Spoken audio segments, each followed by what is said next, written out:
All right, welcome. It looks like we are ready to go. And for those of you that are joining me live, definitely say hello if you're here. I always like to encourage you to participate in the discussions that we're going to have on this live stream. You can tell me where it is that you are watching from. And as we are going through the information, feel free to drop in any comments or questions or ahas or anything that happens to come to mind. If this is your first time with me, my name is Rhonda M. Jordan, and I teach individuals who are primarily solopreneurs how to create income by showcasing their skills. So I teach things like content creation. I teach individuals how to build an email list. I talk about how to create and sell digital products. And of course, teaching you how to incorporate affiliate marketing into all of that. So I am excited to be here. I'm back in the chair after a week off, spent some time last week with family. I always encourage everybody in my audience to make sure that you build some downtime into your schedule, if for no other reason than just to rejuvenate and, allow yourself to get even more ideas flowing to you because you've allowed your brain to rest and you've spent time with people that are important to you, or however it is that you choose to spend time. So I always say that, it's good for us to have some time built into our schedule that is not focused solely on productive time. So I hope you had an opportunity to spend sometime this year doing just that. So today, what I want to do is, first of all, let you know that we're going to be focusing in on an aspect of email marketing. And actually, this is why it's so important to encourage your audience members to suggest topics. And this was actually a topic that was requested by one of the members of my audience. And I had it in my notes, but I don't recall exactly who it was that requested this. And essentially, what we're going to be doing today is focusing on what it is you should be putting into your email messages, the messages that you're sending out to your subscribers on a weekly basis or whatever the time frame is that you are connecting with them. I'm hoping you're connecting with them at least weekly. Now, this is assuming that you've at least started the process of capturing, email addresses and so forth. And if you don't quite know how to do that, one of the things I can encourage you to do is to grab one of my free business tools. Specifically, there is a lead magnet, how to create a lead magnet, and then in my group of videos that I've created, I actually show you how to set it up so that you can build a landing page, which is nothing more than a place for you to have a picture of your lead magnet and a place for people to include their name and email address and then request your lead magnet. And then an automated process, of course, takes place behind the scenes. So if you don't yet know how to do that, by all means, grab that lead magnet, grab the how to create your first lead magnet down in the description of this actual video. So let's go ahead and talk a little bit more. So assuming that you have in fact started an email list, or if you plan to start an email list, you'll definitely want to make sure you have this information, jot it down and keep it, because it's going to be important for you to create an email that's going to really connect with your audience. Okay. So, one of the things that I want to share with you, and if you see me looking down, I'm looking at a script and notes and things that I've actually written out, because I like to make sure that I don't miss any of the information I've written out, because when I wrote it out, I knew it was important to share with you.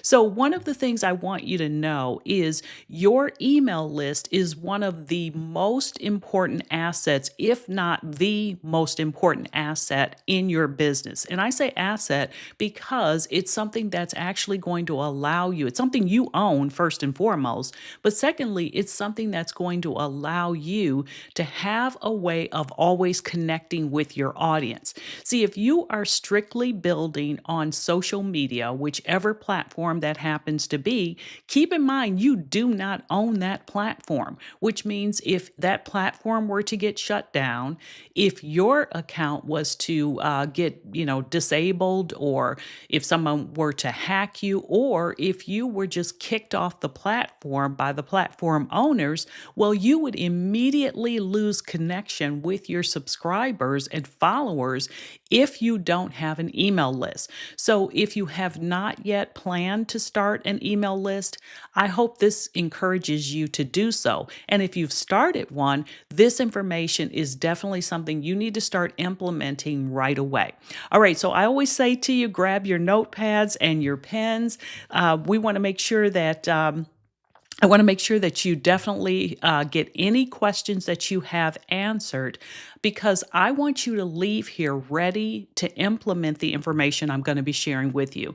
And I also want to say that this is a topic I get asked about quite often. And because for me, I've been writing emails so long, I know exactly what to include. But then I have to remind myself there was a point in time where I absolutely didn't. And a lot of my audience members are at that exact point.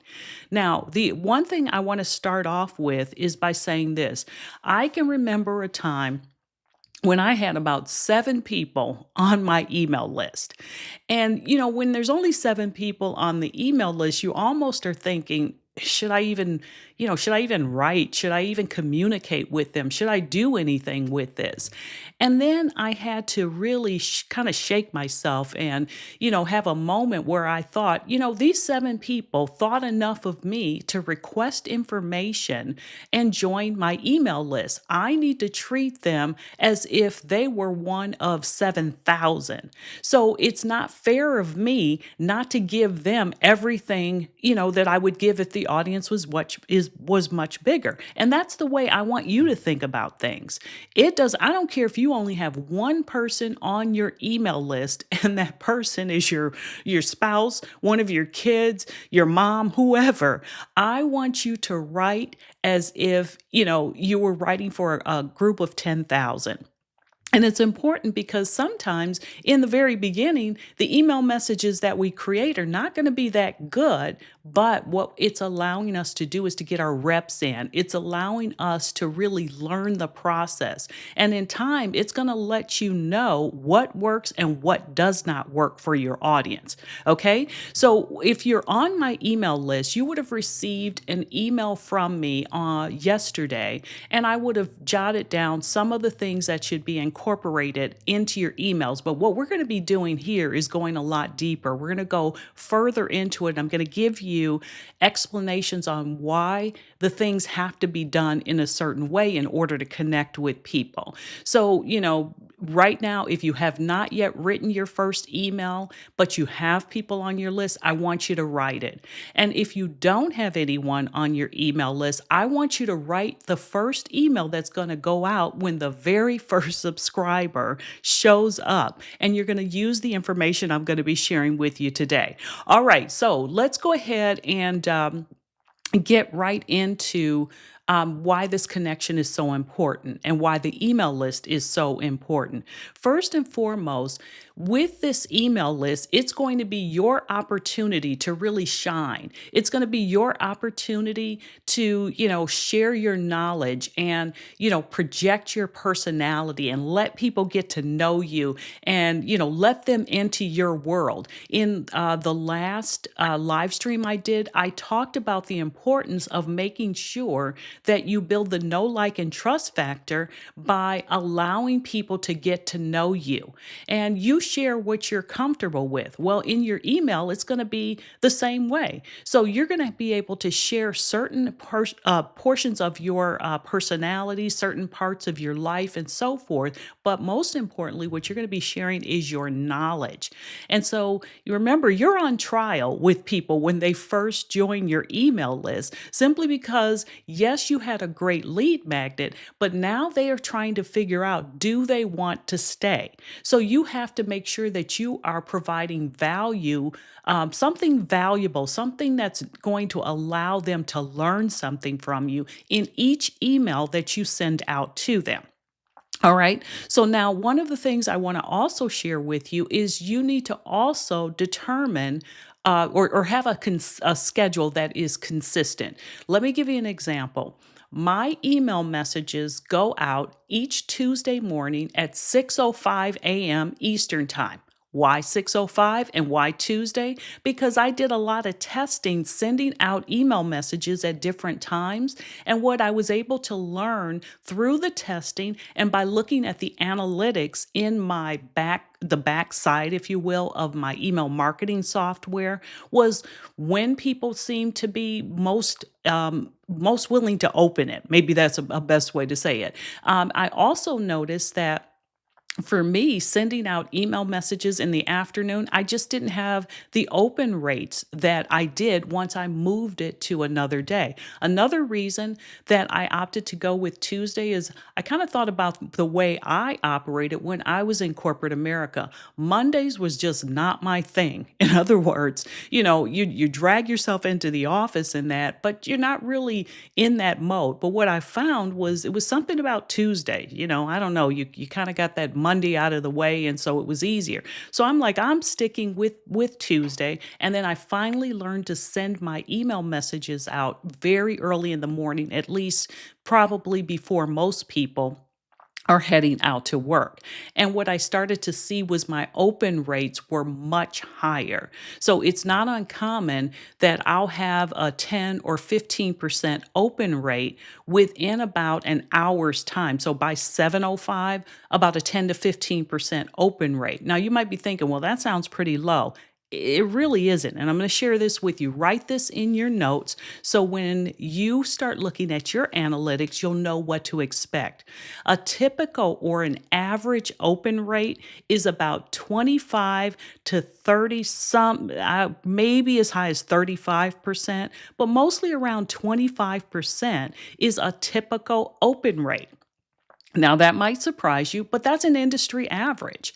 So, when I say 10 to 15% open rate, that means that I'm off to a good start early in the morning. Okay. Now, you're going to have to play with it. You're going to have to try some different things. Remember, marketing is all about testing. So, you're going to have to try several different times to figure out what works. And when you find something that seems to work, I want you to stick with it because consistency is going to be key. You want your audience to know that on Tuesday mornings at 6:05 a.m., your email is going to be in their inbox or whatever day it is that you happen to choose. But you want them to be able to rely on it, almost as if, for example, if there's a television program that you really like, it comes on at a certain day or on a certain day at a certain time. That's how consistent you want to be. Now, the next thing is, with this email message that is going out, I like to say it's your leadership. It's a leadership opportunity for you because remember, people who are connecting with you and have requested your email, your lead magnet, they know they're going to end up on your email list. And so, one of the things you want to do is make sure that you're showing them, yes, you are the person that can lead them. Yes, you're the person who can teach them. And, this is going to be one of those things where you don't have to be somebody you're not. If you've got a quirky personality, incorporate that. But the goal is to make sure that you are showing them that you can take them where it is that they want to go. So allow this to be your moment to shine. You can come through, you can share a lot of information in there, but you have got to leave them with something that's going to help them in some way. So make sure that you know that. All right. So now what I want to do, and again, if you have any questions or comments, drop them into the chat and I'll make sure to answer that. If you're watching on, I have Facebook connected as well today. So, feel free to drop it in and I'm happy to answer any questions that you have. I'd also like to know, if you have any aha moments, give it some thumbs up or something like that. And by all means, share it with anyone that you think could actually benefit from this. All right. So now we're going to go right through 7 things that your weekly email messages should include. So you want to jot these down and make sure that when you are writing emails, you incorporate these things into your emails. All right. The very first thing that you want to do is you want to make sure that your email begins with some type of warm, personalized greeting. So for me, mine are always going to start with hey, first name. Whatever the person's first name is. Now, how am I able to do that? Because when I have the way I have my landing pages set up, I always request the person's first name as well as their email address. That's it. I don't request anything else. So then what I'm able to do is to use I forget what it's called, but essentially there's a way for me to automatically put in parameters that will grab the person's first name and drop it into the email message. So people will feel as though you're talking directly to them. Occasionally, I will also use this in the subject line. So it'll start off, for example, if the email was coming to me, it would say, Rhonda, hey, I wrote this email just for you. I think I used that a couple of weeks ago. So start off with a warm, personalized greeting. You want to make sure that every subscriber is feeling seen, like you're connecting directly with them. And here's one thing that I want you to do. Write conversationally. Write as if you were speaking directly to them. So it's okay to start sentences with things like and or but or use contractions or whatever it is. Speak the way or write your email messages the way that you speak so that when it's being delivered to people, again, they feel like you're connecting directly with them. And this works exceptionally well if they have watched, let's say, videos that you've done. They know how you speak. They know the words that you use. They know your humor. They know, all of that because they've watched it. So write very conversationally. So if you're one of those people that likes to write in a very warm tone, write in a warm tone. If you're more of an aggressive person, write that way. Now, you might be saying to yourself, well, maybe some of that is going to turn people off. It absolutely might. But here's the one thing I want you to write into your notes, and I say this all the time. You are not for everyone, and everyone's not for you. Not only should your content actually attract people, it should repel people. Let me give you an example of something that I personally do with my emails messages. So when someone subscribes to my email list, one of the things I do is I take them through a sequence of, I believe it's 4 email messages that go out over the course of about, I don't know, 6 or 8 days, something like that. So it's like every other day they're getting an email. But one of the first emails that I send out to people says something like, if you don't, here's the email or here's the whatever it is that they requested, and tomorrow I'm going to be showing up in your email message, your inbox, to let you know a little bit more about me. Then they get that second email, and it says something, and it might even happen in the first one. I'd have to go back and pull it up to see. But essentially, I say to them, hey, if none of what I'm saying to you resonates with you, if I'm not your cup of tea, that's okay. Grab your email message or grab your free whatever it is and feel very comfortable unsubscribing. I'm okay with that because I understand that I'm not for everyone. So I'm sorry, I'm digressing a little bit. I just want you to know because here's what happens if they make it through my entire welcome series, then they roll into my regular weekly or my regular subscribers list where they will receive something from me on a weekly basis. But I'm letting them know right up front, you don't have to stay here. If all you wanted was the, AI prompts, grab the AI prompts and, no hard feelings. Because I understand that that might be the only thing they want. They don't want to continue to connect with me. All right.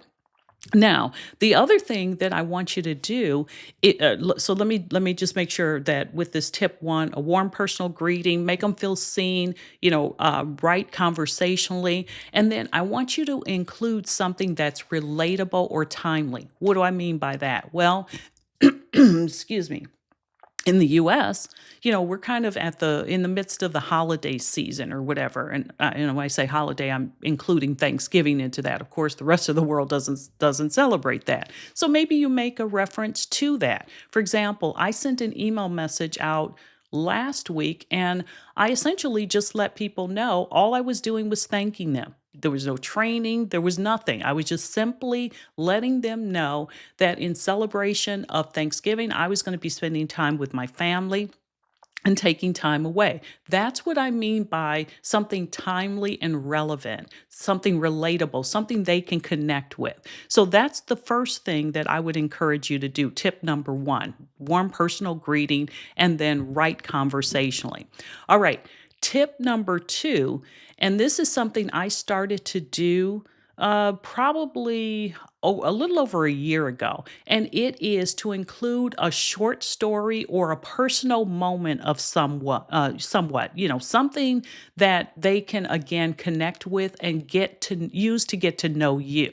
So what that's going to do is allow them maybe to learn about your hobbies. It might allow them to see maybe a picture that you've taken. It might allow you to share something about, your family. I'm sorry. It might allow you to, let them in on a hobby that you have, something along those lines. So just, include a story of some sort or a personal moment. I tend to use stories, and the reason I like to use stories is I feel like people can relate to that. They can put themselves into it. They're trying to really understand the whole process. And so I always relate it to whatever the topic of that email is, but I always want to have some type of way of connecting further by sharing a story, something that they are likely to be able to relate to. And the other thing I think this does is it shows them that you are human. Okay. So when you can incorporate a story in, that's only going to help you in the long run. Now, how can you incorporate a story? You simply are going to say something of, along the lines of, let's use Thanksgiving or whatever. And so, for me, I could say something along the lines of, Thanksgiving is a really big time for my family. My husband and I both have very large families. Over the course of the last, few years, we've hosted Thanksgiving at our house. It's been a big deal and so forth. And what this has done is it allows us to connect with family. My message to them might be something like, it's okay for you to take time away from your business because we're not working this business solely for the purpose of just working constantly. We are working so we can spend time with the people that mean the most to us.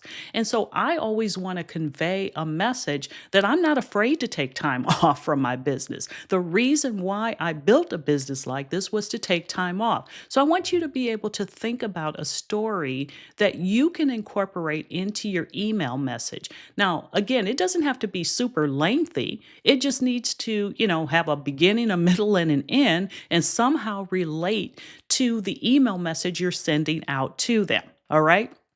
Okay, now tip number three, and this is one that most people miss. So I want you to make sure that you write this one down. And it's going to be your unique thoughts or insights on something. Okay. So, for example, most people only teach the business side of things. They only teach this is what happens. This is, how it works. This is whatever. No, what is your perspective on it? Okay. So you heard me a few minutes ago talk about the fact that I took the time to do a lot of testing with my email messages and when they should be sent out and so forth. So you incorporate some type of, your personal insight into it. So for example, maybe you have an opinion that differs from a lot of other people in your industry, but you have, the results to back up what you're saying, because we all know that there's more than one way to do things. So feel free and definitely incorporate those things into whatever it is you're doing. For example, I talked in my email message that went out this week about should I even send it out to these 7 people? But then what I realized was these 7 people deserved my attention. They deserved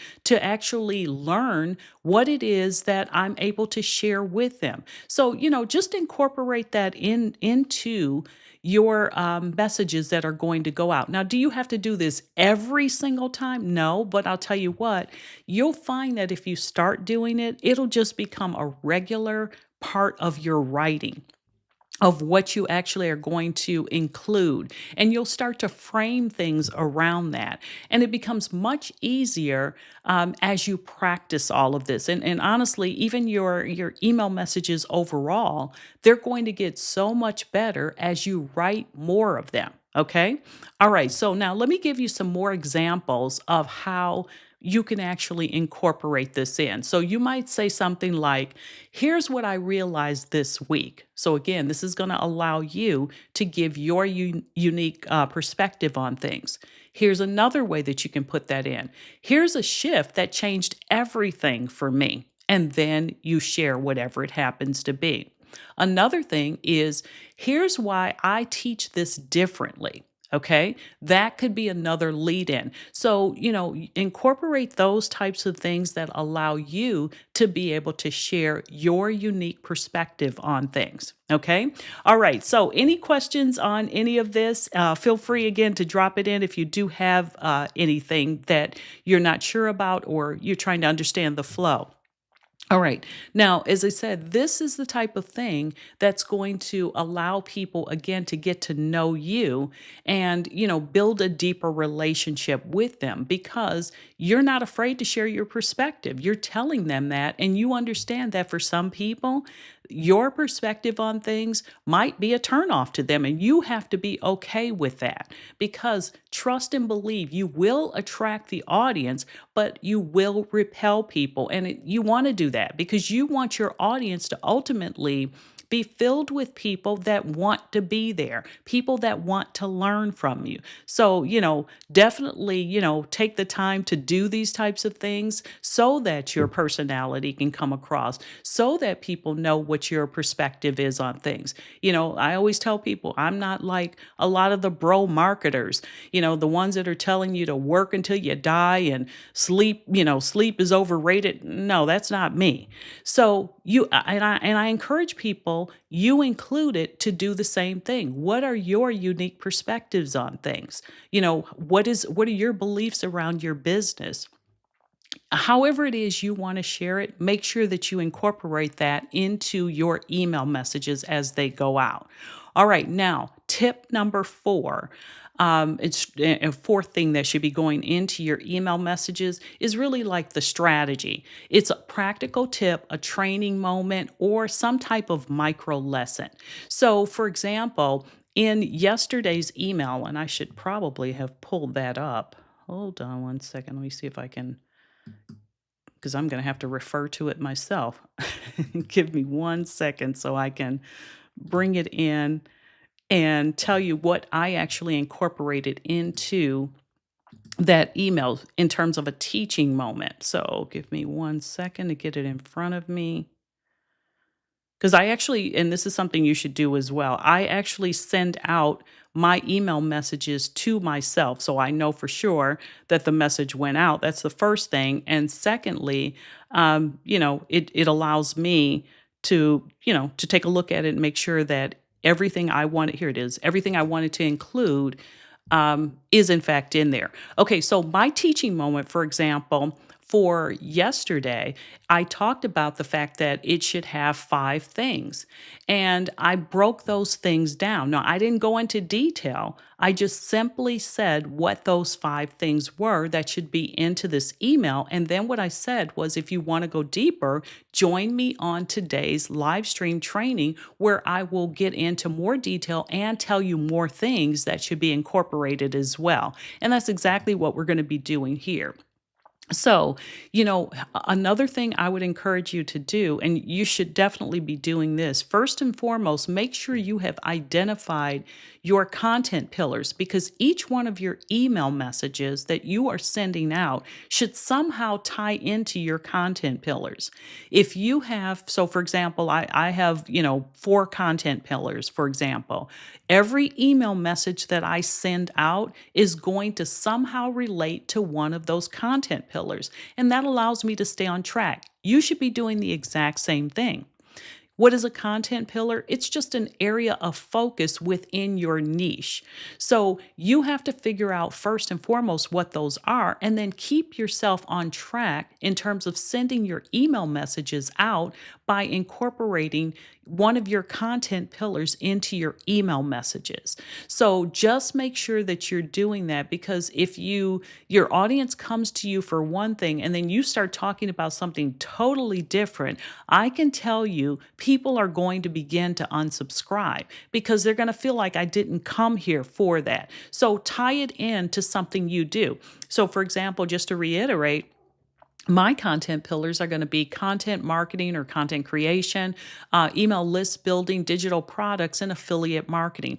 Every single email that I send out is going to tie into one of those content pillars. And so you want to make sure that you are doing the exact same thing. And as I said, what this is going to allow you to do is to stay on track and make sure you are delivering to your audience things that they're going to be interested in. So that practical tip, that teaching moment, that micro lesson should have something to do with one of those content pillars. And make sure there's something actionable in each one. As I started this off, I made sure when I sent that email message out, there were 5 things in there that I know for a fact that they should be incorporating into their email messages.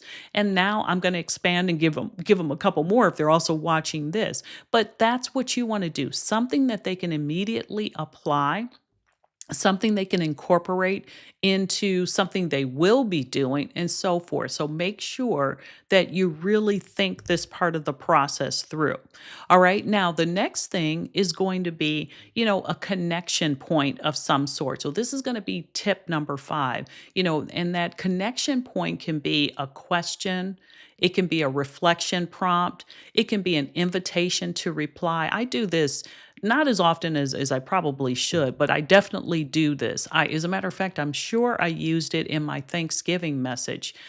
So make sure that you put something in there. And what I mean by an invitation to reply is that's when you have a line in your email messages that is going to say something like, click the reply button and share with me, blah, blah, blah.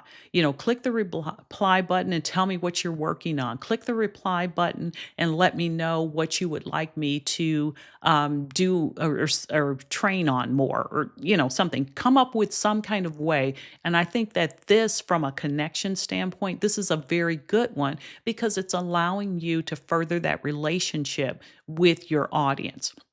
Now, the other thing is a gentle connection point like this, as I like to say, is also going to help with your deliverability rates and so forth, because now, people are responding back to you. So when they're responding back to you, you're never going to have to worry about showing up in there, or you really shouldn't have to worry about showing up in their spam folders or anything like that, because when someone replies to you, it's essentially sending a signal letting your email service provider know that this is someone that wants to hear from you. Okay.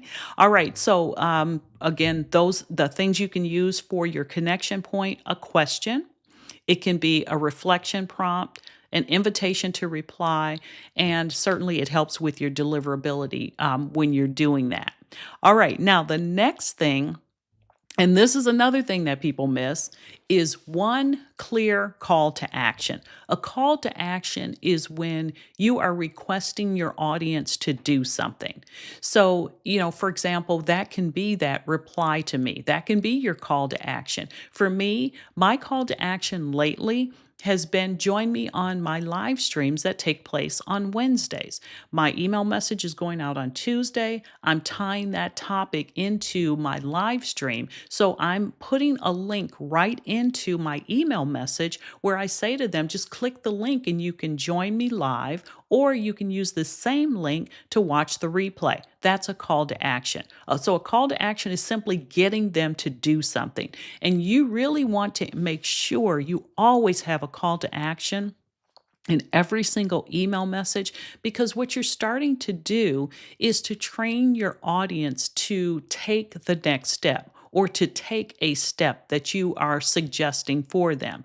And obviously, whatever it is that you are suggesting for them should be beneficial to them in some way. So, if in fact you have a digital product and you have gotten to the point where you are ready to sell that to them and you've, shared it with them, now what you can say is if you're, to grab your copy of this, that can be your call to action, click this link here, or to register for the masterclass, click this link here. So you're instructing them on what they should be doing next. So make sure every single email message has some type of call to action in it.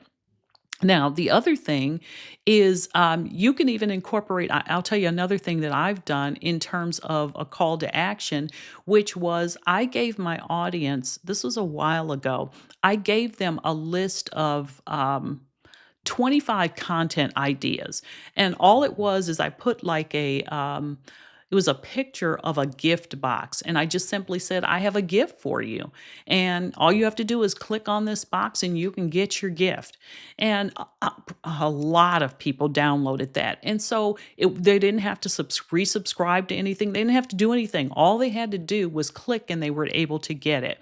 So that call to action can be used in a variety of different ways. You just have to kind of get creative and you have to determine what it is you want people to do. So if you're promoting something, a product, for example, then your call to action is going to take them to either the sales page or to an offer page, or if you're doing it via, let's say, a webinar or a masterclass, you're going to take them there. Your call to action can also be, something like, let's say you're promoting a membership. You can say, click the link and join the membership. So think about what it is that you want them to do and make sure that there is something about what you're asking them to do that's going to ultimately benefit them. Okay. All right. And then number 7 is going to be your signature sign off. Okay. So for me, a lot of times my signature sign off is going to be something in my email message like all the best or wishing you the best or, best of luck to you or something. I don't know. It's going to always be one of about 4 different ways that I sign off. So in other words, when I say a signature sign off, it doesn't have to be identical every single email message you send out, but it should be relatively the same because again, they're getting to know you. They know how you sign off on things. Okay. And so what that's also going to do is to help build that brand trust. Again, they're getting to know you. They're learning how you say things. They're learning how you, end things with them as you are, finalizing that email message. And then the other thing is, what it also is doing for you, it can reinforce your voice and your mission. I always like to make sure my audience knows that, I'm cheering for them. I'm encouraging them. I'm, wishing them the best. I want the best for them. I want them to be successful. So, I always want to end on a high note whenever I send out my email message. Now, another thing you can also do is you can have a PS that falls right below your sign off. And even in there, you can have something like, here's something that might help you. Maybe you missed this. So you can also incorporate that as well. All right. Now, the other thing that I want to take you through. So let me just recap those in case you came in later. The 7 things that your weekly email message should include. Number 1 is a warm personal greeting. Number 2 is going to be a short story or a personal moment of some sort. Number 3 is going to be your unique thought. Remember, that's going to be, here's what I realized this week, or here's what I finally figured out, something like that. And then tip number 4 is going to be, or strategy number 4 of what you should be including is a practical tip, teaching moment, or a micro lesson. Number 5 is going to be a connection point. Number 6 is going to be a clear call to action. And number 7 is going to be a signature sign off. All right. Now, I'm going to throw one more thing out there that I completely missed on this list, but you absolutely should have it in there. And what that is going to be is a captivating subject line, something preferably with an open loop. Now, if you're not really familiar with an open loop, think about it this way. It's kind of like if I said something like, you won't believe what I figured out. Okay. And dot, dot, dot. So now people that are interested are going to, their brains are going to be like, well, what did she figure out? And so our brains don't like open loops. We like to figure stuff out. We want to know what the next step is. We want to know what happened. We don't like being in suspense. Maybe that's the best way to do it. But being in suspense is what's going to make people click. So you really have to have a very good and a very captivating subject line. And so the way to get accustomed to doing this is think about subject lines that you have actually clicked on, something that made you click on it because you wanted to know. Let me go back and see how I open this one. This email that I sent out this week, it says what your weekly emails should include, and most people miss number 3 or something like that. It said, well, you know what? Now people are like, well, what is number 3? So just think in terms of things that will allow people to click on it simply because they want to know. Another way is if you say something like, I learned this new strategy and, it increased my open rates drastically or something like that. So now people are thinking, what is the new strategy? So one of the things I want you to really get good at is coming up with a bank, and when I say a bank, I always mean like a list of subject lines, something that is click worthy, something that, is going to make people take the next step. So, as I said, if I had to include one more thing, it would definitely be making sure that you have a click worthy subject line, preferably something with an open loop. Because if your email subject line tells them, pretty much what it is, they really have no reason to open it. And you have to remember something. People's email inboxes are just inundated with email messages. So most people, when they look at their email messages, they are really scanning to figure out, which ones am I going to open? Which ones am I going to immediately send to the trash folder and so forth. So yours is going to have to stand out. Now, something else you can do to make it stand out, I mentioned this earlier, is you can incorporate their first name in the subject line. Okay, that's another way because people are going to be attracted if they're scrolling through their inbox and they see their name in the subject line. That in and of itself is typically enough to get people to click on it, at least take notice of it, and possibly more likely click on it as well. Another thing you can try is going to be something like incorporating emojis. Now, don't get crazy. I don't mean that. Let me give you an example of how I have used that in the past. My husband has a huge basketball organization, youth basketball organization. And so when we send messages out with that, what I will typically do to get people to open it is I will have a basketball emoji as the very first character in the subject line. Okay. And what that does is it immediately, if they're scrolling through their email messages, it immediately captures their attention because in many email messages that or inboxes, messages that they're going to be looking at, it is going to be the only emoji. So just think about things you can do to get people to open your email messages. The interesting subject line, something with an open loop, something that is going to make them open it simply because they've made a connection, which is including their name or including an emoji. Something like that is going to make a huge difference. All right. So any questions as we have gone through any of this? All right. If not, another thing that I want to share with you in terms of this is when you are writing your email messages, a couple of things are really important. Number one, make sure you have a lot of white space in your email messages. Here's what I mean by that. When you're writing, don't write in large paragraphs. Instead, what you'll want to do is to, for example, put each sentence pretty much into its own paragraph, if you will, and then a space, and then the next sentence, because that's easier for us to read as opposed to a big paragraph. Because most people, unfortunately, are just going to get overwhelmed by huge paragraphs. So give it lots of white space as you're going through. Use bolded text in your email messages for things that are really important. You might also want to put some things in italics, for example.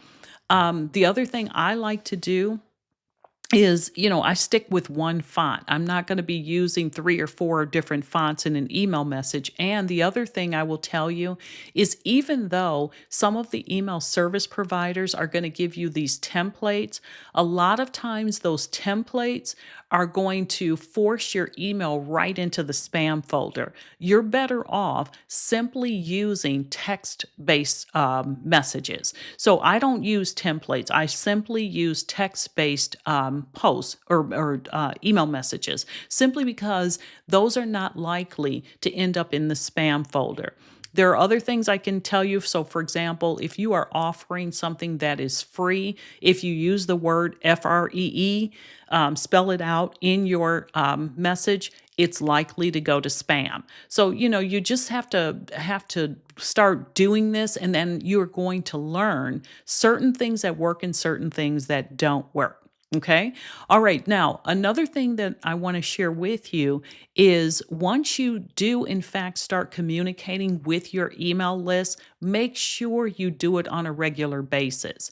So, even if you have to write three or four email messages at one time and then schedule them out, I would rather that you do that so something is always, ready to go versus write an email message and then they don't hear from you for 2 or 3 weeks. Because, again, people are inundated with email messages. So if they stop hearing from you, then, they don't really know what's happened. They don't know if you have stopped, if you've given up, if you've, changed course.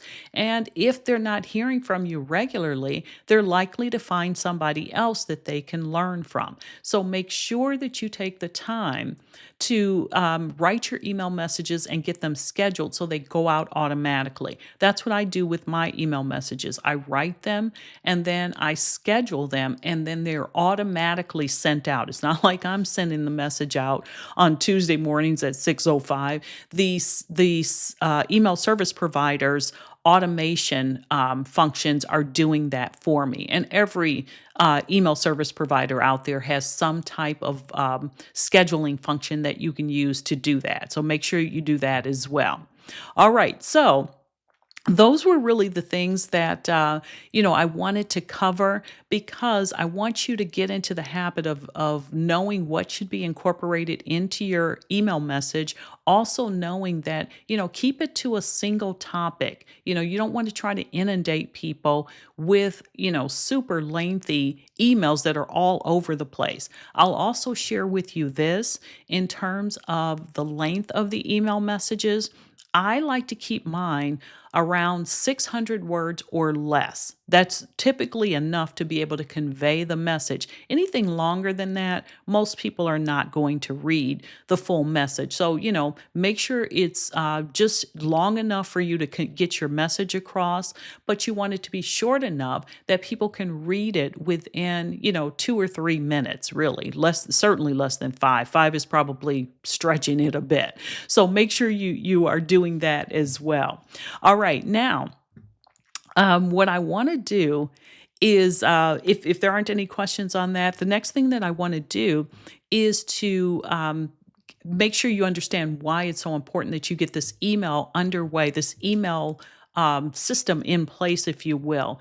Because here's what most people don't recognize is you're going to sell or your email messages have the ability to sell 40 times more than a post on social media. So the goal is for you to actually build your email list as large as you possibly can. Why? Because if your email messages are going to be doing a lot of the selling for you, it just, makes sense that the larger the list, the more opportunities there are for people to buy your products. So work and focus on driving traffic to your email list. Make sure you've got a really solid lead magnet that people are going to be interested in, something that's going to be helpful to them so that they say, well, I need to have that. And from that point, they can land on your email list and you can begin the process of actually communicating with them.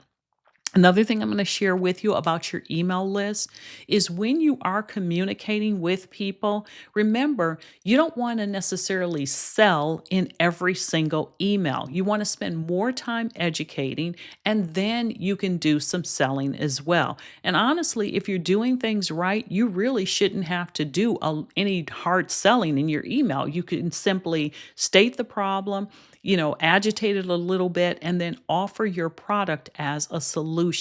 So make sure that you're doing that. You also need to make sure that you are looking at your analytics. So you want to make sure that you are looking at how many people are opening your email messages. And remember, I told you at the beginning of this that an industry average for open rates is around 25%.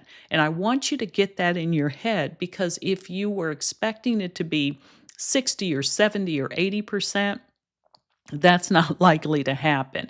You might get those types of numbers on the very first email you're sending out where you're delivering whatever it is that, you offered to people. But typically your regular weekly email messages, it's going to be about a 25% open rate. Every now and then, you might hit 40% or 50%, but that's not going to happen on a regular basis. Another thing you also need to be looking at is the number of people that are clicking on links that you have. So you want to make sure that your whatever it is that you are incorporating into your email messages, look to see how many times those links get clicked. And then the last thing that you should be looking at is how many unsubscribes you're getting because people are going to unsubscribe. And you shouldn't take that personally for the reasons I stated earlier. Another thing that you should be aware of as it relates to unsubscribes is sometimes people just change their minds. They thought they wanted to pursue, crocheting, and then they changed their minds and decided that they want to go with knitting. So if your niche was crocheting, that might be the reason why they unsubscribed. So evaluate your analytics and do a little bit, work to get a little bit better each time. And then when you do find that there is a specific topic or a title or a specific time of day that had average open rates that were higher than normal, I want you to double down on that. Write more content like that because apparently, whatever it is that you wrote or whatever you said or the topic was of interest to more people than normal. Okay. And then the final thing on that is I also want you to start cleaning your email list on a regular basis. What do I mean by cleaning your email list? If you have people that haven't opened an email from you in, 3 or 4 or 5 months and you get to pick whatever that's going to be, you probably need to get them off of your list. And you can do that by just going into most email service providers and simply saying, if in fact someone has not opened an email from me in 3 months, remove them from my list or make them inactive or something like that. Now, why would you want to do that? Because what you have to look at is with most email service providers, you are going to pay based upon the number of subscribers that you have. So if you have a bunch of, subscribers that are just not active, it doesn't make sense for you to keep them on your list and keep paying for that. So, make sure you do it. Now, one thing that you can do is you can even send out an email message that says, open this, or, I'll assume you're no longer interested. Sometimes that's enough to get people to open an email message from you. but they might also then choose to unsubscribe. So just kind of keep that in mind as well. All right. Okay. So I wanted to make sure that we went through all of those. And then I always like to end each of my live streams with some type of mindset training. And I think this one is so it's so worthy for this time of the year, because for a lot of us, we're already starting to think about next year and wanting next year to be better than this year. And so what I want to talk about is the importance of creating a vision board of some sort. Now, you might be thinking, oh, I don't know. I'm not really sure how that works. Well, let me tell you a personal story. I remember creating a vision board about maybe 8 years ago. I do it every year, but this one in particular.